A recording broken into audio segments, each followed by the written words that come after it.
Please join me in welcoming the class of 2018 as we introduce this year's commencement processional, led by the chair of the University of New England Faculty Assembly, Frank Daly.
Ladies and gentlemen, the faculty of the University of New England.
Ladies and gentlemen, the President of the University of New England and the Platform Party.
As Mace-Bearer of the University of New England, I declare that we begin the 2018 commencement.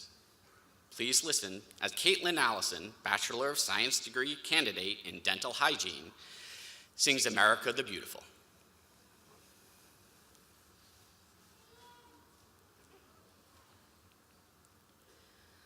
Oh, beautiful for spacious skies, for amber waves of grain, for purple mountain majesty above the fruited plain.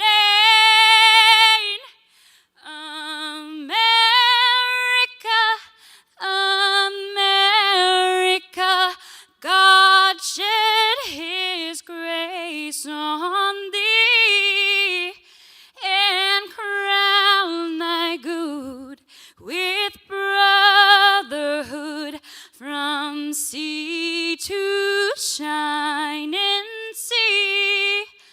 Oh, beautiful for pilgrim feet whose stern in passion strayed, a thoroughfare of freedom beat across the wilderness. America,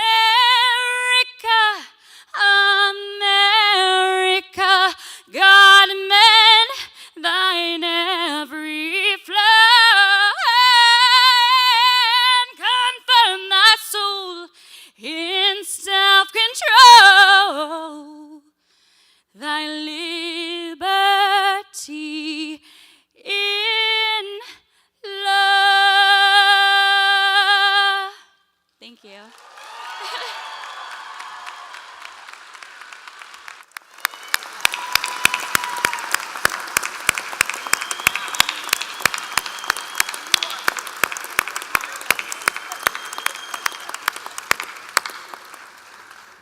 Thank you, Caitlin. am now pleased to introduce Dr. David Anderson, Chairman of the University of New England Board of Trustees.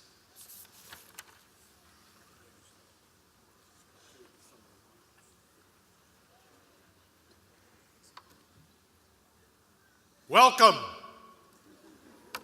Oh, anybody was sleeping.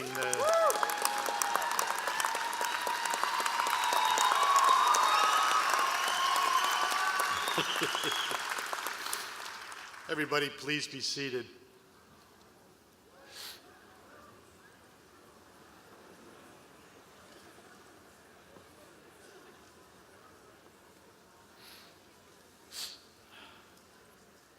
Good morning.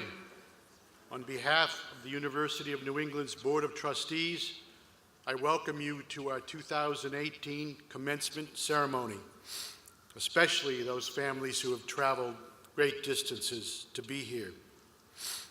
I also welcome my fellow trustees joining us on the platform today.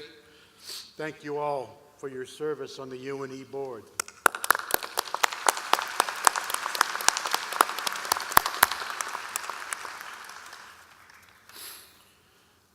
I would also like to recognize our special guest today, Dr. Catherine A. Sanderson, Manuel Family Professor of Life Sciences at Amherst College.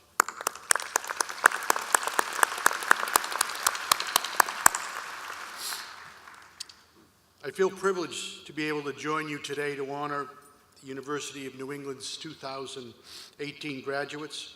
Over the past several years, it's been my honor to play a role in UNE's evolution and to help spread the word of its exceptional offerings in the health professions, the sciences, humanities, and a host of other subject areas. But the highlight of each year is our commencement ceremony, which brings us together to celebrate students' academic achievements.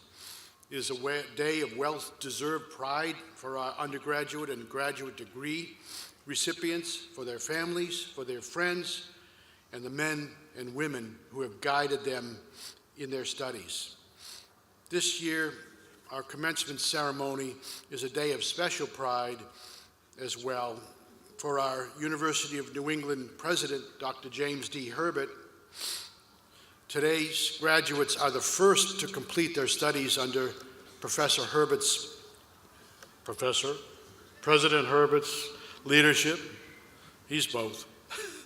It seems hard to believe that it hasn't been quite 1 year since President Herbert joined us. He's taken to the position of UNE president so naturally and with such enthusiasm, he already seems like an old hand at the job. Since the day he made the trek up I-95 to Biddeford, he has charmed us all with his boundless energy, sharp wit, and obvious love for UNE. What's more, he's challenged us all to be as forward-looking as we can in positioning UNE for success now and for decades to come. James, on behalf of the faculty, staff, I welcome you. So please join me in welcoming University of New England President James D. Herbert.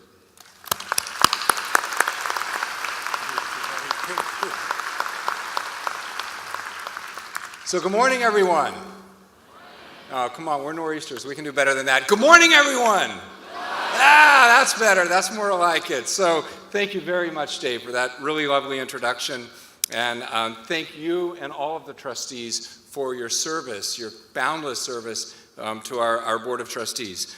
So graduating students and family members, the faculty, professional staff gathered here today, I welcome you to the University of New England's 2018 commencement ceremony. This week, each of our colleges has recognized its graduating students in its own way. But this morning, we all gather together as one university to honor all of our newest graduates and to celebrate everything that you all have accomplished. Yeah. So today's commencement ceremony has an international flair. Many students, in particular from our College of Graduate and Professional Studies, have traveled great distances to be here, and many more are watching online in locations throughout the globe. Students, whether you're here in person or whether you're watching online in your homeland, I hope you are as proud of yourselves as we are all of you. This ceremony represents the culmination of your hard work and your perseverance. It offers occasion for you to pause and reflect on how far you've come and to look forward to the many opportunities awaiting you. This day is also very special for me as Chairman Anderson mentioned, because it represents my first commencement ceremony as president of UNE. I can honestly say that the best part of my job over the past year is the time that I've got to spend with you all, the students. I really mean that.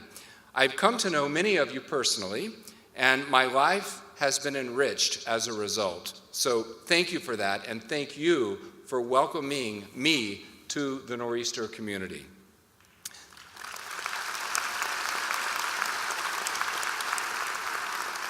So the word commencement connotes a beginning, which may seem like a strange thing for a ceremony today that marks the culmination of your program of study. But in fact, the occasion really is a beginning. It marks an important milestone as the commencement of the next phase of your life. At this pivotal moment, I'm sure you're going to be getting plenty of advice from family and friends and others, so I hope that you will indulge me to offer just a little bit of counsel of my own. So I urge you never to stop learning and growing. Your time at UNE has provided you with the foundational knowledge, and it has equipped you with the tools to continue learning. If there's one thing that I hope that we've inspired in you, it is a deep passion for lifelong learning.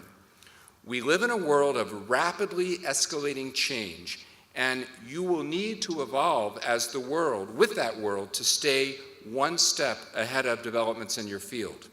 But even more fundamentally, there's so much to learn about this vast and beautiful world that we share that I promise you that the continuous pursuit of knowledge will enrich your own life journey immeasurably.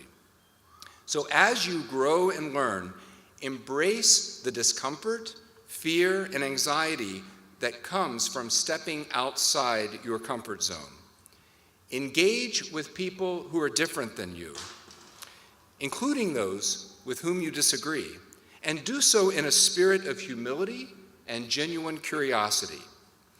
Actively seek out ideas that are unfamiliar. Taste new foods, listen to new music, travel to new places. In short, do not be restrained by the fears of the unknown. Our commencement speaker today and our honorary recipient is someone who knows a thing or two about the formula for a life worth living, and I'll introduce her shortly. But first, let us acknowledge some of the people who have made your UNE experience possible. I'd like to begin by recognizing the women and men who have been your teachers and mentors. In my first year as a member of this amazing community, I've observed how deeply you connect with these individuals. In the classroom, in the field, in the lab, in the clinic, on overseas adventures, in shared community service activities, and elsewhere on our campuses, these people have enriched your studies and lives just as you have enriched theirs. Many of these people are present today, and like me, they are very proud of you. I ask the members of our faculty and professional staff to please stand as you are able and be recognized.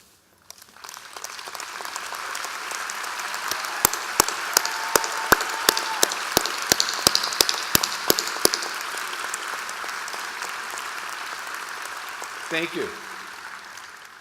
Joining me on the platform today are members of UNE's Board of Trustees and the Senior Administration. These individuals perform countless services to the university, assisting with our decision-making and keeping the focus at all times on how we can best position you, our students, to succeed. I ask that our trustees and senior administrators please stand as they're able and be recognized.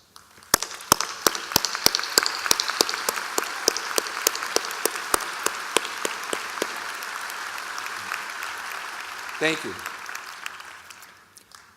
Now I'd like to acknowledge the special people who began shaping you long before your journey to UNE. As you know, the journey that is culminating today would not have been possible without their love and support. Would the graduating students' parents please stand as they're able to be recognized?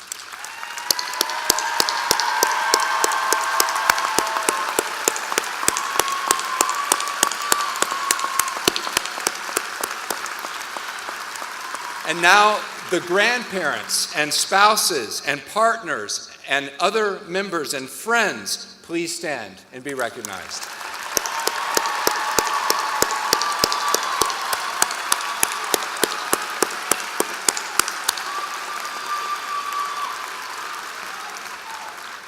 Thank you. At this time, I ask that all UNE students and guests actively serving in the United States military, as well as all veterans, to please stand as you are able.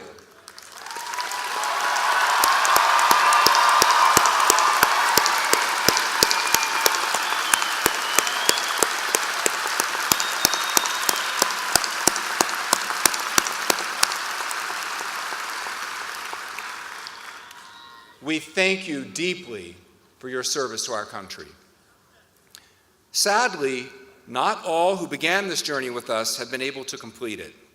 Please let us pause for a moment to remember the classmates, members of the university community, and loved ones who we have lost. They will always be part of us.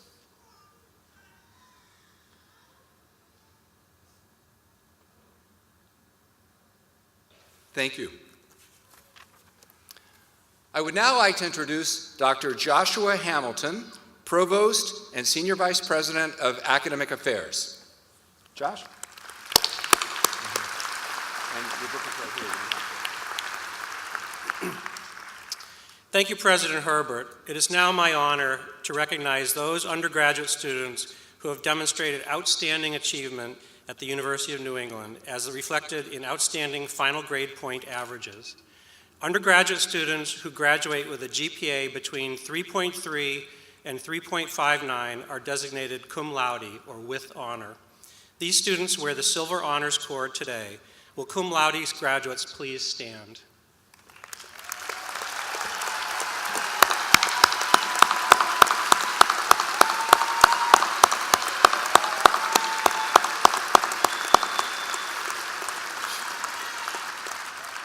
Thank you. Undergraduate students graduating with a GPA between 3.6 and 3.79 are designated magna cum laude, or with outstanding honor. These students wear the Blue Honors Cord today.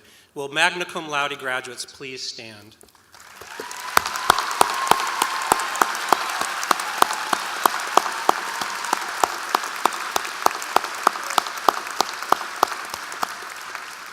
Thank you. Undergraduate students graduating with a GPA of 3.8 or higher are designated summa cum laude, or with highest honor. These students wear the Gold Honors Cord today. Will our summa cum laude graduates please stand?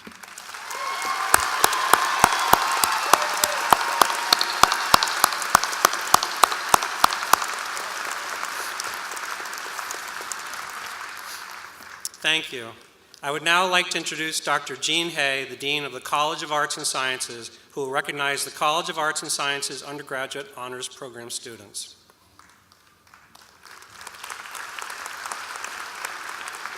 Thank you. The College of Arts and Sciences Honors Program is administered through each department's major. Exceptional students earn the honors designation by excelling in their coursework and completing and defending an honors thesis. This year, the College of Arts and Sciences recognizes 3 exceptional graduates who have fulfilled the requirements for departmental honors. These students wear the red cords today. Will our College of Arts and Sciences Undergraduate Honors Program students please stand?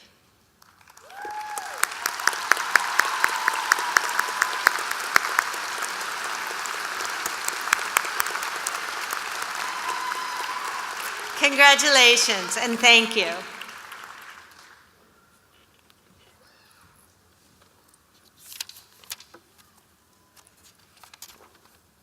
Thank you, Dean Haig.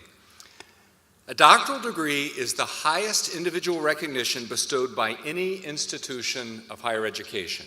At the University of New England, our honorary doctoral degrees are awarded to individuals of exemplary personal character who meet the highest standards in their fields.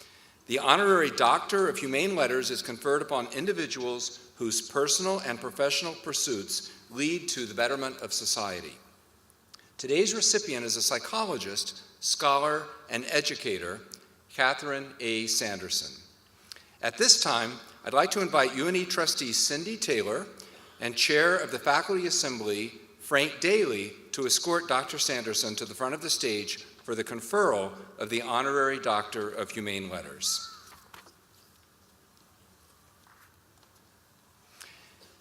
Catherine A. Sanderson, as Manuel Family Professor of Life Sciences at Amherst College, you've distinguished yourself as one of the leading scholars in your field.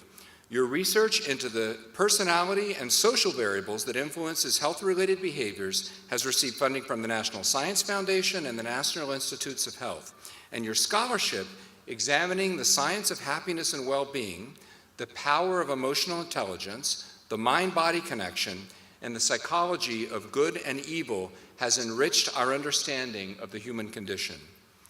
You've shared your knowledge through dozens of academic journal articles and book chapters, 4 college textbooks, a high school health textbook, and a popular press book that explains why the quick fixes to common parenting challenges offered by other parenting guides may not result, in fact, in well-adjusted children. You've appeared frequently in the national media to share your expertise and wisdom, and you've traveled extensively to speak before both academic and corporate audiences. You've even been so kind as to visit UNE's Center for Global Humanities here in Portland, where your lecture delighted a big crowd that turned out on a snowy night to learn about the science of happiness. You've received numerous professional acknowledgments, including being named among the United States' 300 most influential college professors by the Princeton Review. Catherine A. Sanderson, we honor your longtime dedication to the Academy and to the people whose lives have been touched by your wisdom. Therefore, by virtue of the authority vested in me by the Board of Trustees of the University of New England, I do hereby confer upon you the degree of Honorary Doctor of Humane Letters with all the honors, privileges, and responsibility which here and everywhere pertain to this degree.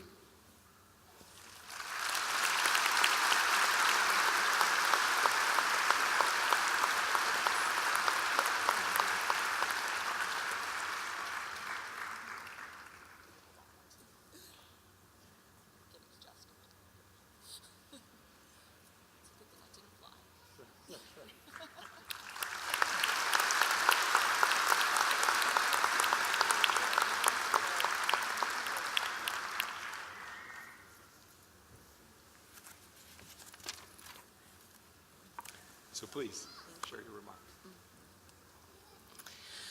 One day when I was in my early 20s, my boyfriend and I had plans to spend a gorgeous fall Saturday taking a hike in a nearby park. We'd bought food for a picnic, and we were driving on a freeway near downtown Atlanta when all of a sudden his car got a flat tire. I immediately panicked. Remember, this was long before the age of cell phones. I was worried that we'd have to stay alone with the car while he went and got help. I worried that it'd be really expensive to have the car towed, and that basically our whole day was now ruined with this car trouble. As my boyfriend pulled to the side of the road, I shared my numerous concerns about our ruined day with him. And he looked at me and said, "I'm just gonna change the tire. It'll be like 10 minutes. And I was like, what? And we got out of the car, he opened the trunk, he took out the jack, the car went up, the flat tire went off, the new tire went on, and it was like 10 minutes. This example clearly illustrates the power of perception. I saw the flat tire as a major problem, and was totally freaking out.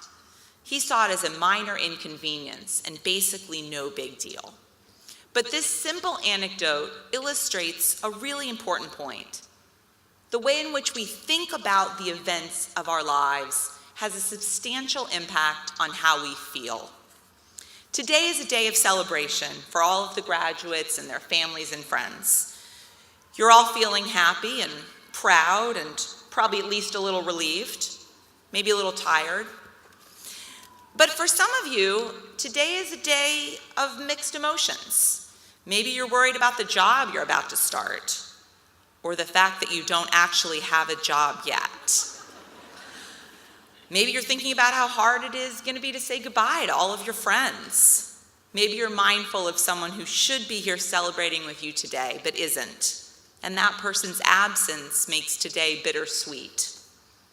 And what I want to share with you today is cutting-edge research in psychology that shows how learning to think about these normal stresses of daily life, graduating, moving, starting a new job, in a new way, has real and substantial benefits.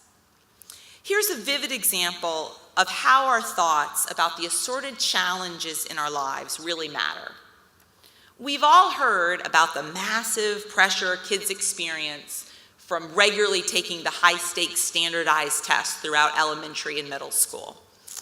So on the morning in which my son Robert was going to take these standardized tests, he was in 4th or 5th grade, I was worried about how he was feeling. Robert is pretty shy and quiet. He's the type of kid who always invited only like 2 or 3 friends to his birthday party. So I naturally assumed that this day of standardized testing was going to be really anxiety-provoking for him. So at breakfast, I talked with him about the importance of staying calm and not worrying too much about the test, and that I knew it was going to be a really stressful day for him. And Robert looked up at me and said, "Oh, I love standardized testing day. It's the best day all year." As you can probably imagine, I was confused by his reaction, so I asked him why, and he said, "It's so quiet. Everyone just sits and fills in the little bubbles, and you don't have to read aloud, and you don't have to work with a partner. It's so quiet." So this anecdote illustrates what considerable scientific research tells us. How we think about the minor and major stresses of our lives has a substantial impact on how we feel. People can, and often do, think about standardized testing as anxiety-provoking and really stressful. But for Robert, a clear introvert, the testing provides a very welcome break from the normal loud chaos of school. Everyone is quiet, reading, filling in bubbles on a Scantron form. What's not to like? Most importantly, how we think about these daily life events has a substantial effect not just on our psychological well-being, but also on our physical health. There's a wonderful book by Robert Sapolsky, a neuroscientist at Stanford University, and it's called Why Zebras Don't Get Ulcers. And the main point of this book is that zebras only experience massive physiological arousal, heart racing, rapid breathing, muscle tension, when they're literally about to die, when they're being chased by a lion or a tiger. Unfortunately, humans show this type of physiological arousal during all sorts of non-life-threatening stressful events. I have a job interview. I have a blind date. I'm stuck in traffic. I have too many emails in my inbox. And over time, this constant physiological arousal can lead to the development of stress-related illnesses, including heartache, ulcers, headaches, and even heart disease. But here's the good news. We actually have considerable control over how we think about these normal stresses of daily life, and learning how to think about these events in a new, less stressful way helps us feel better. Researchers in one study showed employees at a large financial institution one of 2 videos. Half of them saw a video that described stress is debilitating. This video described how stress leads to poor performance and negative outcomes at work and bad health. The other group watched a video that described how stress is enhancing, that stress improves creativity and productivity and makes you feel more active and alive. Then they followed up with these people a few days later. As predicted, people who saw the video that showed stress is enhancing showed substantial benefits. They reported better work performance, as well as lower levels of anxiety and depression. So learning to think about stress in a new way helped these people perform better at work and lowered their overall level of distress. We can't control what life throws at us, but we can all practice framing stress in a new way, as beneficial, not harmful. And this shift has substantial benefits. Now, so far I've talked about relatively minor stresses: having a flat tire, taking a standardized test, managing work pressures. But adopting a more positive outlook can even help us cope with severely traumatic, even life-threatening experiences. Here's a vivid example. At 3 a.m. one morning, B.J. Miller, a sophomore at Princeton University, was walking back to his dorm after a night of drinking when he made a life-changing decision. He climbed on top of a small train on the edge of the Princeton campus and grabbed the 2 electric wires. He was severely electrocuted. A friend who was with him called 911, and BJ was airlifted to a local hospital, where doctors managed to save his life, but in the process, he lost both of his legs and one of his arms. After several months of surgeries and physical therapy, BJ returned to Princeton. He changed his major and became pre-med. He graduated, and then he attended medical school. Today, BJ is a doctor living and working in San Francisco. A couple of years ago, he was interviewed by a reporter for the Princeton Alumni magazine, and that reporter asked him the question that I believe all of us would ask him if we had the opportunity someday to meet him. If you could go back in time and undo that night that has so dramatically changed your body and your life, would you do it? Would you go back in time and undo that night? And here's his response: no. Too much good stuff has come out of it. I was not headed towards a career in medicine before the accident, and I don't think I'd be as good a physician if I hadn't had that experience. BJ works with amputees and quadriplegics and reports that when he walks into someone's hospital room, they know from simply looking at his body that on some level he gets what they have experienced. And this ability to instantly create empathy lets him be a better physician today. We don't want to experience adversity for ourselves or for our loved ones. But the reality is we can't go through life avoiding all loss. However, we do have considerable control about how we think about even serious, terrible trauma. Learning how to adopt a positive outlook is therefore an essential part of maintaining happiness, no matter what our circumstances. One of my favorite quotes about the value of adversity is from an excellent book by Pat Conroy called The Losing Season. This book chronicles a year in which a high school basketball team loses and loses and loses, and what this season taught players on that team. Here's the quote: "Sports books are always about winning, because winning is far more pleasurable and exhilarating to read about than losing. Winning is wonderful in every aspect, but the darker music of loss resonates on deeper, richer planes. Loss is a fiercer, more uncompromising teacher, cold-hearted but clear-eyed in its understanding that life is more dilemma than game and more trial than free pass. My acquaintance with loss has sustained me during the stormy passages of my life, when the pink slips came through the door, when the checks bounced at the bank, when I told my small children I was leaving their mother, when the despair caught up with me, when the dreams of suicide begin feeling like love songs of release. Though I learned some things from the games we won that year, I learned much, much more from loss.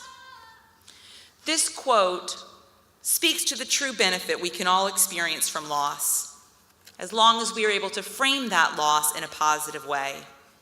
It is impossible to go through life avoiding all adversity, but we can try to recognize what difficult experiences add to our lives and not just what they have taken away. And no matter our natural tendency, we can all achieve greater happiness by changing how we think about the minor and not so minor events in our lives. And if this ability to frame negative experiences in a positive way doesn't come naturally to you, try to find people in your life who can help you adopt a more positive perspective. As I sat in the hot Atlanta sun, watching my boyfriend change the flat tire, I said to myself, I should marry that guy. And that boyfriend, he's now my husband. Thank you so much, and congratulations to all the graduates.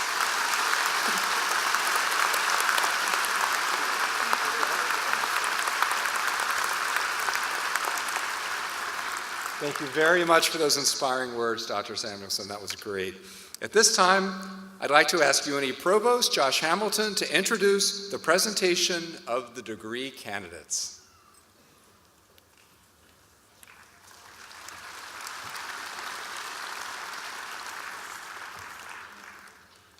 As we begin the introduction of degree candidates and conferral of degrees, we ask that everyone in the audience please hold their applause until we have recognized and awarded all degrees from the respective college. Thank you. College of Arts and Sciences. Dr. Jean Hay, Dean of the College of Arts and Sciences, will present the candidates from her college. Will the candidates in the College of Arts and Sciences for the degree of Bachelor of Arts, Bachelor of Science, Master of Science in Biological Sciences, and Master of Science in Marine Sciences please rise and remain standing? President Herbert, as Dean of the College of Arts and Sciences, I am privileged to present to you the University of New England College of Arts and Sciences undergraduate and master's degree candidates for the year 2018. These scholars assembled here have qualified in all respects for degrees by completing the curricula offered by the University of New England. The faculty and Board of Trustees have recommended that they be awarded their degrees in recognition of their accomplishments. By virtue of the authority vested in me by the Board of Trustees of the University of New England and by vote of the faculty, I do hereby confer upon you the appropriate master's or bachelor's degrees with all of the rights, privileges, and responsibilities appertaining thereto. Welcome, graduates, to the Fellowship of Educated Men and Women. You may be seated.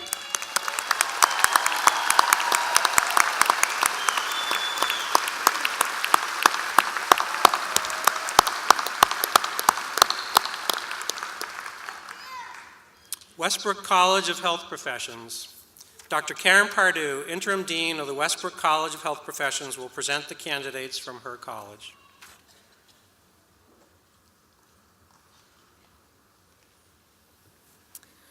Will the candidates for the degrees of Bachelor of Science, Master of Science in Nurse Anesthesia, Master of Science in Occupational Therapy, Master of Science in Physician Assistant, Master of Social Work, and Doctor of Physical Therapy please rise and remain standing?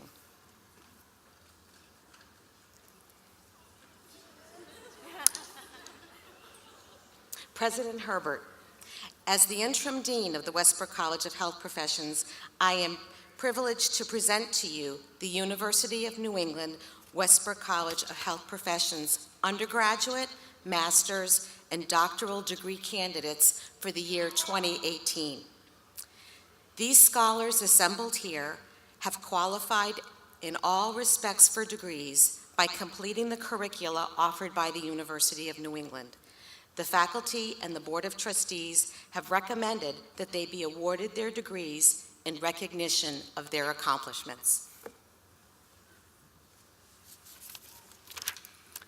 By virtue of the authority vested in me by the Board of Trustees of the University of New England and by vote of the faculty, I do hereby confer upon you the appropriate doctoral, master's, or bachelor's degree with all of the rights, privileges, and responsibilities appertaining thereto.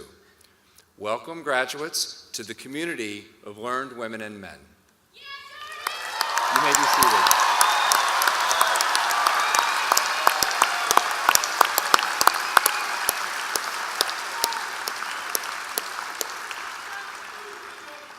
College of Graduate and Professional Studies. Dr. Martha Kirkendall Wilson, Dean of the College of Graduate and Professional Studies, will present the candidates from her college.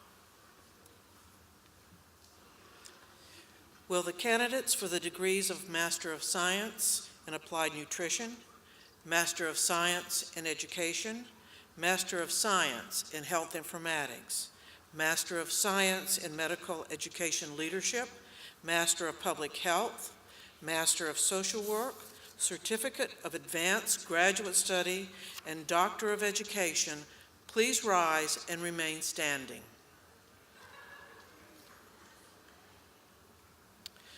President Herbert, as Dean of the College of Graduate and Professional Studies, I am privileged to present to you the University of New England College of Graduate and Professional Studies Master's, Certificate of Advanced Study, and doctoral degree candidates for the year 2018. These scholars assembled here have qualified in all respects for degrees by completing the curricula offered by the University of New England. The faculty and the Board of Trustees have recommended that they be awarded their degrees in recognition of their accomplishments. By virtue of the authority vested in me by the Board of Trustees of the University of New England and by vote of the faculty, I do hereby confer upon you the appropriate doctoral, Certificate of Advanced Graduate Study, or master's degree with all of the rights, privileges, and responsibilities appertaining thereto. Welcome, graduates, to the community of learned men and women. You may be seated.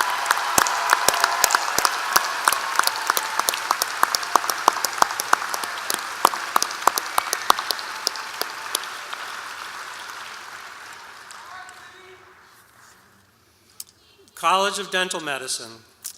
Dr. John Ryder, Dean of the College of Dental Medicine, will present the candidates from his college.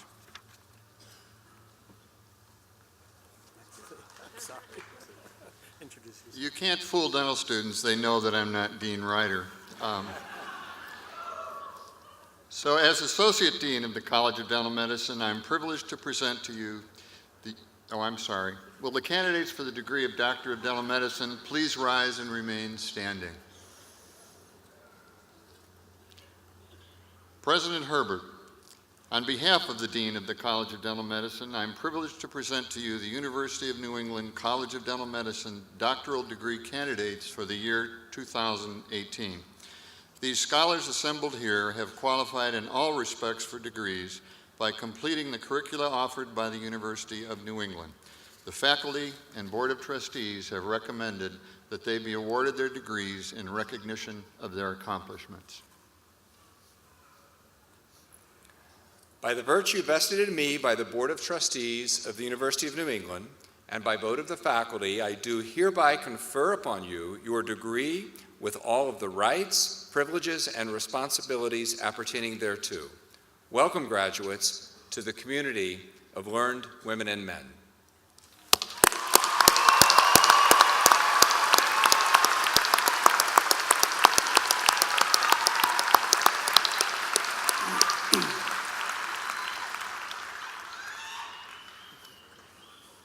College of Pharmacy. Dr. Karen House-Connect, Interim Dean of the College of Pharmacy, will present the candidates from her college.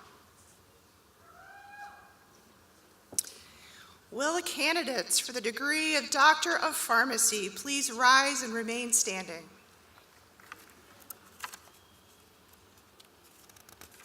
President Herbert, As Interim Dean of the College of Pharmacy, I am privileged to present to you the University of New England College of Pharmacy doctoral degree candidates for the year 2018. These scholars assembled here have qualified in all respects for the degree by completing the curricula offered by the University of New England. The faculty and Board of Trustees have recommended that they be awarded their degrees in recognition of their accomplishments.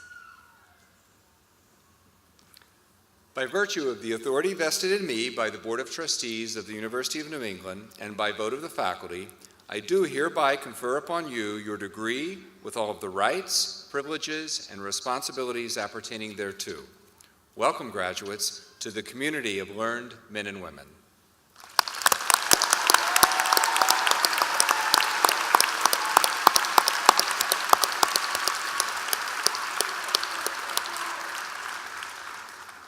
College of Osteopathic Medicine. Dr. Jane Carrero, Dean of the College of Osteopathic Medicine, will present the candidates from her college.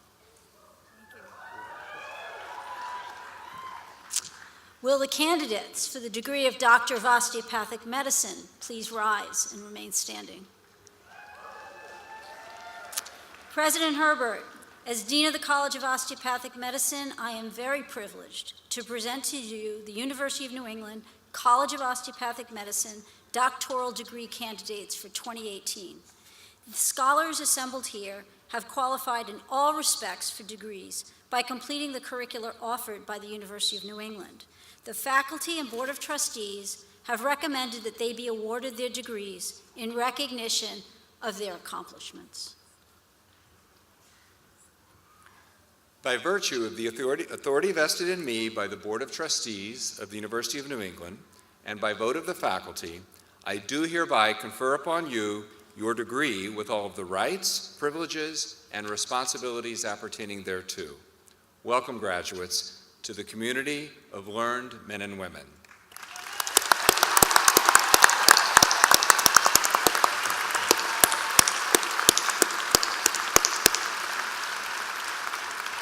You may be seated.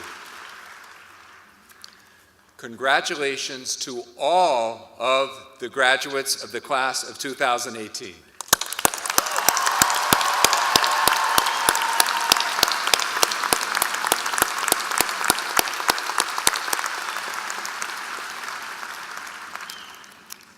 I would like now to present to the class of 2018 the President of the University of New England St. Francis College Alumni Council, Gregory Paulus.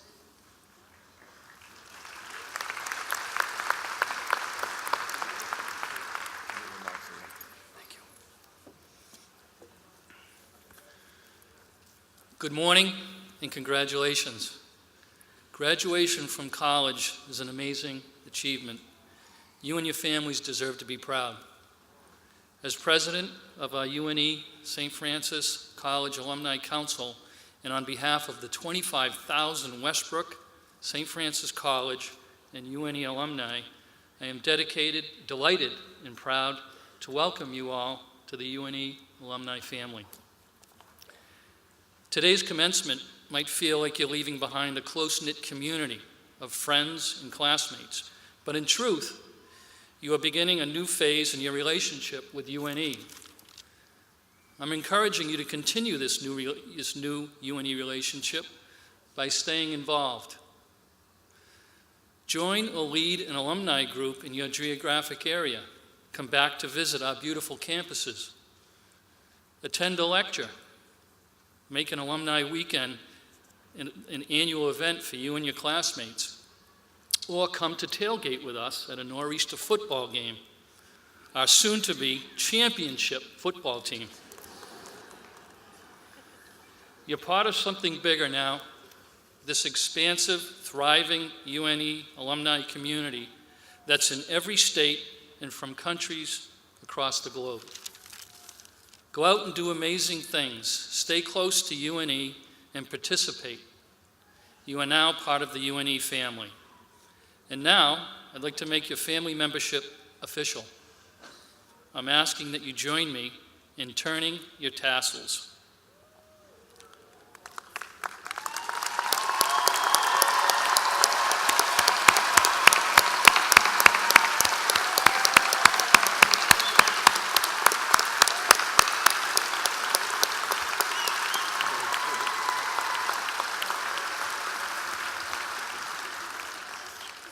Thank you so much, Greg. That's awesome. I now declare this 183rd commencement ceremony of the University of New England to be officially adjourned. As the academic procession begins, I'd ask the audience and our graduates to please remain standing until all members of the platform party and faculty have left the area. So congratulations again, and thank you so much, all of you, for joining us on this most memorable of days. Thank you.